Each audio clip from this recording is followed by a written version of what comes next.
America വളരെ അടുത്തെന്നാണ് US president Donald Trump. ഇരു രാജ്യങ്ങളും നിലവിലുള്ള ചർച്ചകൾ പരിഹരിക്കുന്നതിന് അടുത്തെത്തിയിരിക്കുന്നുവെന്നാണ് ഇത് സൂചിപ്പിക്കുന്നത്. ഓവൽ ഓഫീസിൽ Bahrain കിരീടാവകാശിയും പ്രധാനമന്ത്രിയുമായ Salman bin Hamad Al ഖലീഫയുമായുള്ള കൂടിക്കാഴ്ചയിൽ സംസാരിച്ച ട്രംപ്, ഇന്ത്യയുമായുള്ള ഒരു കരാറിന് ഞങ്ങൾ വളരെ അടുത്താണ്, അവിടെ വ്യാപാരം തുറക്കും എന്നറിയിച്ചു. റിയൽ അമേരിക്കാസ് വോയ്സ് ബുധനാഴ്ച സംപ്രേഷണം ചെയ്ത ഒരു അഭിമുഖത്തിലും ട്രംപ് സമാനമായ പരാമർശങ്ങൾ നടത്തി. അമേരിക്കൻ ബിസിനസ്സുകൾക്കുള്ള വിപണി പ്രവേശനം വിപുലീകരിക്കുന്നതിനുള്ള തുടർച്ചയായ ശ്രമങ്ങൾക്ക് US പ്രസിഡന്റ് ഊന്നൽ നൽകി. നമ്മൾ നിരവധി മികച്ച സ്ഥലങ്ങളിലായി കരാറുകൾ ഉണ്ടാക്കിയിട്ടുണ്ട്. നമുക്ക് മറ്റൊന്ന് വരാനിരിക്കുന്നു, ഒരുപക്ഷെ ഇന്ത്യയുമായി. എനിക്കറിയില്ല, ഞങ്ങൾ ചർച്ചയിലാണ്. ഞാനൊരു കത്തയക്കുമ്പോൾ അതൊരു കരാറാണ്. നമുക്ക് ഉണ്ടാക്കാൻ കഴിയുന്ന ഏറ്റവും നല്ല കരാർ ഒരു കത്തയക്കുക എന്നതാണ്.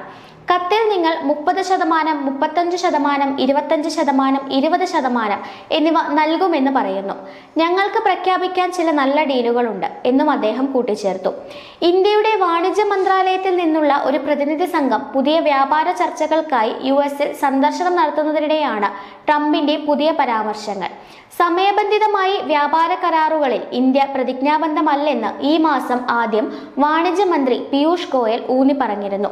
PTI റിപ്പോർട്ട് അനുസരിച്ച് ഇന്ത്യ US-ഉമായുള്ള ഒരു വ്യാപാര കരാറിന് പൂർണ്ണമായി അന്തിമ രൂപം നൽകുകയും നന്നായി ചർച്ച ചെയ്യുകയും രാജ്യത്തിന്റെ ദേശീയ താൽപര്യവുമായി പൊരുത്തപ്പെടുകയും ചെയ്താൽ മാത്രമേ അത് അംഗീകരിക്കുകയുള്ളൂ എന്ന് അദ്ദേഹം പ്രസ്താവിച്ചു. ഇന്ത്യൻ വിപണികളിൽ പ്രവേശനം നേടുന്നതിനായി US ഒരു കരാർ ചർച്ച നടത്തി വരികയാണെന്ന് ട്രംപ് ചൊവ്വാഴ്ച പറഞ്ഞു. ഇന്ത്യയുമായുള്ള പുരോഗതിയെക്കുറിച്ച് സംസാരിച്ച ട്രംപ് പറഞ്ഞു, ഞങ്ങൾക്ക് ഇന്ത്യയിലേക്ക് പ്രവേശനം ലഭിക്കും. നിങ്ങൾ മനസ്സിലാക്കണം, ഈ രാജ്യങ്ങളിലൊന്നും ഞങ്ങൾക്ക് പ്രവേശനമില്ലായിരുന്നു. നമ്മുടെ ആളുകൾക്ക് അകത്തേക്ക് കടക്കാൻ കഴിഞ്ഞില്ല. ഇപ്പോൾ ഞങ്ങൾ താരിഫുകൾ ഉപയോഗിച്ച് ചെയ്യുന്ന കാര്യങ്ങൾ കാരണം ഞങ്ങൾക്ക് പ്രവേശനം ലഭിക്കുന്നു. US ബിസിനസ്സുകൾക്ക് പ്രധാന വിദേശ വിപണികളിലേക്ക് പ്രവേശനം ലഭിക്കാത്തതിനെക്കുറിച്ചും ട്രംപ് എടുത്തു പറഞ്ഞു. തന്റെ ഭരണകൂടത്തിന്റെ താരിഫ് നയങ്ങൾ വാതിലുകൾ തുറന്നതായി അദ്ദേഹം പറഞ്ഞു.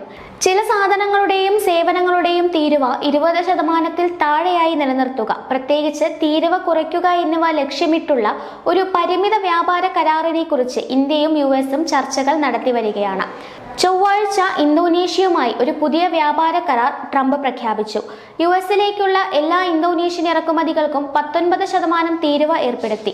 പകരമായി അമേരിക്കൻ ഉൽപ്പന്നങ്ങൾക്ക് ഇന്തോനേഷ്യയുടെ വിപണികളിൽ അനിയന്ത്രിതവും താരിഫ് രഹിതവുമായ പ്രവേശനം ലഭിക്കും.